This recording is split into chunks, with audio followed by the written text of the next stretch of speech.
Hello and welcome to an update for the Super Train Station. This is version 1.12. This is quite exciting because this is the first proper version of the station where it's starting to become what I really want it to be. So we're showing off about 2/3 of the station here. We have the overpass and one side of the platform. The other side, where it connects to other railways going this way, is currently set to the side. You can actually see it over there. But for now, we're going to focus on this lot. So there are 4 new changes to the station. The overpass itself has been brought out from 6 studs to 10 studs wide. I will be going into detail, by the way, just give me a moment to go through all of the updates and some general overviews. So the overpass again is 10 wide now. We have a second layer to the stations. The roofs have been brought out to the length of the platforms as well. And where the signal box was once installed to the station has now been replaced with the cafeteria. So underneath on the first layer is the ticket booth, and if you were to climb all the way up here, you would now enter the cafeteria slash restaurant slash eating area, whatever specific name you want to give it. But now the signal box is separated once again from the station. That is a way of allowing me to rebuild it in the way that I like, and maybe try and find another way to incorporate it back into the station in the future. So let's have a look.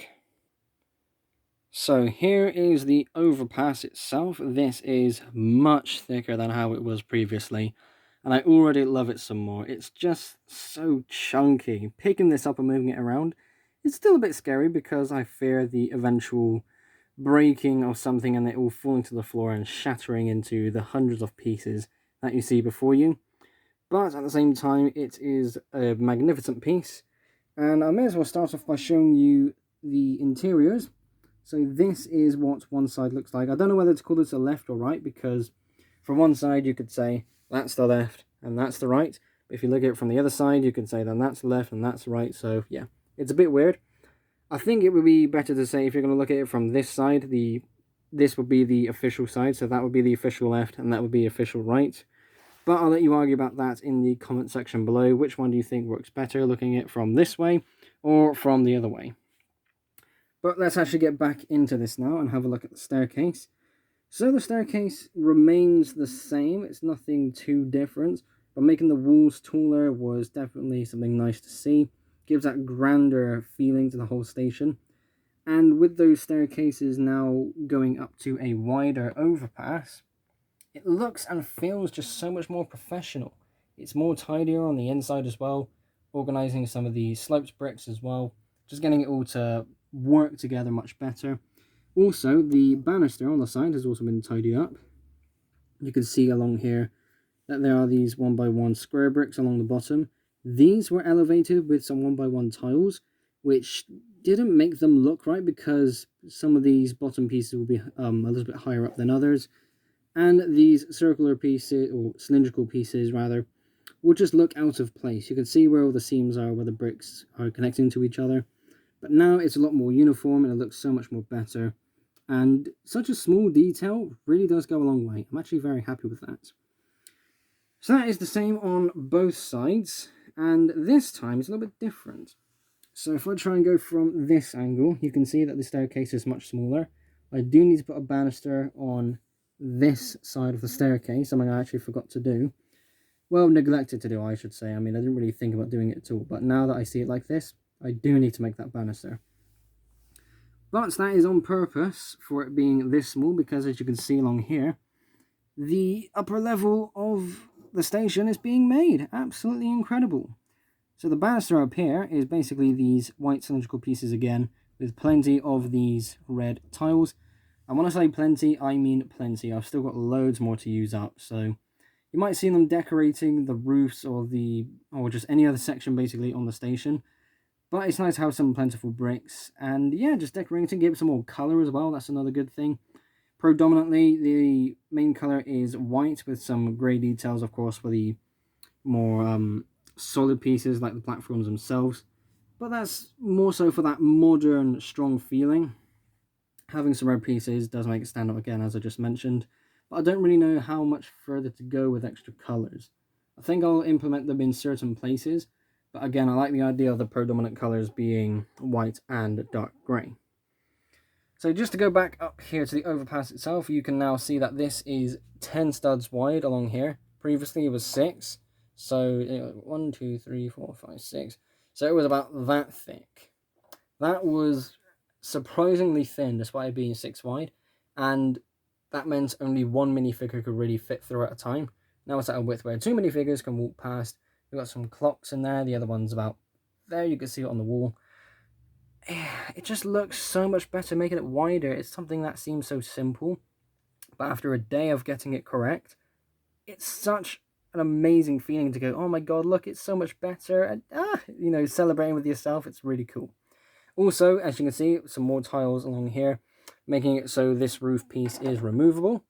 And on the roof of the overpass is a giant clock. I like the idea of there being a massive grand clock somewhere on the station. I'm going to have to make that in the future because I want it now. So this is the very first version of said clock. It's the massive 6x6 dish I have used for past versions of the big red quadruplex or quintuplex. Well, it doesn't matter. Now it's a quadruplex, but thinking how far back it was being used for. But the idea is that it's still here being used. Again, this is 6x6. This came from a Harry Potter set, I believe this was. Hogwarts Castle, I want to say, like a really old version. You'll have to do the research for me. But yep, that's there. And that is the updated overpass. And yeah, just looking at that section alone, it's such a chunky piece. I love it. Now we work on the middle section here. This is going to be laid down for the review part. Mainly because it's better to see inside, and, well, there's no point in me trying to get the camera to some stupid angle. I think this looks a lot better for the video. So there really isn't that much to talk about. I mean, we have the same bottom layer, but just somewhat replicated along the top.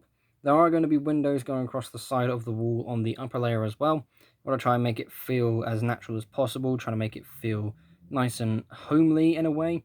Something that where you don't, if you were to go to this in real life, it wouldn't be that sort of, oh my god, this is so different. Like you were going to a mall, for example, like a big old shopping mall. The upper layer is basically the same as the lower layer, but there are times where you don't even realize you're higher up than other people. Context. But you get the idea. So, yeah, that's the sort of theme I'm trying to go for. I don't want this to look any more different than it was on the bottom layer. Height-wise, from the floor to the ceiling, it might be a little bit different.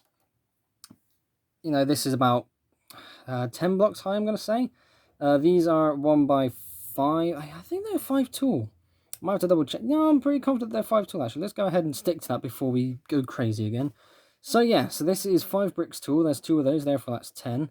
And that is about 1, 2, 3, 4, 5, 6, 7, 8. So that's actually not too bad. All in all, this is the middle section. Here we are. We've reached the point in the video where I've gone really mad and I've stumbled on my words. But you get the idea just by looking at it. So let's move on. And now we have the end section of the station. And this is quite modular, as you can see here. So this is, you know, for the platform itself, basically just a continuation of the section we just saw. And the only real difference between this and the other is the introduction of the ticket booth, and above it, the cafeteria. Let's go into the ticket booth, and for those who didn't see the previous version of the station, this is what it looks like. It is bland, it is simple, this will be expanded upon in the future, but at the time of building this, I was working more on the externals than I was for the internals, so that's why it looks really bland. Again, I do plan to make this more lively, put some bookshelves in there or something, figure out a way to put some more seats in, put some more minifigures in there, of course, to liven up the whole area, but that is just how it is for now. On the side here, you can see some steps going up to the upper layer. This previously was strictly for employees of the signal box in the past incarnation, but now it is for employees of the cafeteria. You can see inside I have a small brick with restaurants printed on it. That is an official Lego brick. I'm pretty sure you could find that pretty easily on Bricklink. Don't know how expensive though, so don't come to me for, you know, price checks. I haven't done my research. But it's a thing that I've got, so why not use it? And again, this is a really bland interior. It is something where I kind of finished this late at night, and as much as I really want to dig into the details of the station itself, it was just bad timing, really. But I think that would be worthy of its own update in the future when I get the interiors done and it's all brightened up. Get some more benches, maybe have some flower beds somewhere. That'd be really good just to stand back and look at it all and really see the station come to life. So yeah, along the side here, you can see the steps in full detail. We have a small security camera here, which was there since the beginning, I think. But I like that it's having to face this way now. It can't really go the... well, it can if I do it this way. There we go. So it's now facing the other way, but it can't really see anything. So it's kind of forced to go this way and keep an eye on the employees coming and going from this end of the station. I have a door up here, of course, with a padlock on. That is from God knows what, so good luck finding that if you want to buy one of those for yourselves. But I like the idea of having a specific staff entrance and exit. And yeah, there we go. That is the cafeteria area. I'm not too sure how well I like this area being open. The roof here hasn't come out all the way. This has kind of stopped to its own area. But then again, I don't think that really needs to come out all the way. I like the idea of having some parts open. Maybe even turn this into a seating area, get some few tables in. Yeah, just another way of bringing the station to life. I think that could work. So there we go. That is the Super Train Station updates for version 1.12. Slowly but surely, every so often, it is coming together. I am gradually getting more bricks for this station. This is something I work on between projects when I've got nothing to do. This will be something where I look at it and go, oh yeah, here's an idea, and just get on with it. So yeah, what do you think about the station? Do you have any ideas? I would love to see what you have thoughts-wise for upgrades for this station. Things I definitely need to work on still, but there's going to be so much more to do going forwards regardless. So thanks again for watching. Be sure to like and subscribe if you haven't already. I will see you all in the next episode. Bye.